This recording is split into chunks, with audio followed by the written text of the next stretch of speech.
பரிசுத்த நாமத்திற்கு மகிமை உண்டாவதாக. இந்த நாளிலும் எபினேசர் என்கிற வார்த்தையை குறித்து தியானிக்க போகிறோம். அதற்கு ஆதாரமாக எடுத்துக்கொண்ட வேத பகுதி 1 சாமுவேல் 7ஆம் அதிகாரம் 12ஆம் வசனம். அப்பொழுது சாமுவேல் ஒரு கல்லை எடுத்து மிஸ்பாவுக்கும் சேனுவுக்கும் நடுவாக நிறுத்தி, இம்மட்டும் கர்த்தர் எங்களுக்கு உதவி செய்தார் என்று சொல்லி அதற்கு எபினேசர் என்று பெயரிட்டான் என்று பார்க்கிறோம். பிரியமானவர்களே, எபினேசர் என்ற வார்த்தையின் அர்த்தம் என்னவென்றால் இம்மட்டும் கர்த்தர் உதவினார் என்று அர்த்தம். நாம் அநேக நேரங்களில் உதவியை மற்றவர்களிடத்திலிருந்து எதிர்பார்த்தும் அநேக நேரங்களில் ஏமாந்தும் போகிறோம்.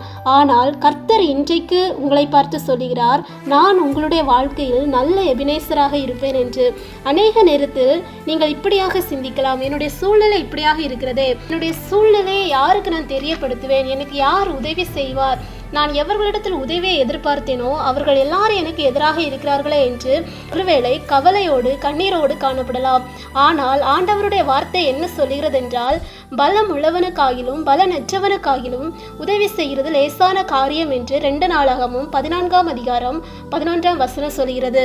பிரியமானவர்களே, ஆசா ராஜாவை நாம் வேதத்தில் பார்க்கும்போது, ஆசா ராஜாவுக்கு விரோதமாக எத்தியோப்பியனாகிய சேரா தன்னுடைய மகா சேனைகளோடு புறப்பட்டு ஆசா ராஜாவுக்கு விரோதமாக வந்தான்.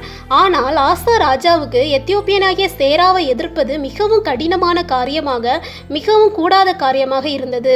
இந்த நிலையில் ஆசா ராஜா செய்த காரியம் என்னவென்றால், கர்த்தரை நோக்கி கூப்பிட்டான். 2 நாளாகமும் 14ஆம் அதிகாரம் 11ஆம் வசனம் இவ்வாறாக சொல்லுகிறது. ஆசா தன் தேவனாகிய கர்த்தரை நோக்கி கூப்பிட்டு, கர்த்தாவே, பலம் உள்ளவனுக்காகிலும் பலனற்றவனுக்காகிலும் உதவி செய்கிறது உமக்கு லேசான காரியம். எங்கள் தேவனாகிய கர்த்தாவே, எங்களுக்கு துணை நில்லும்.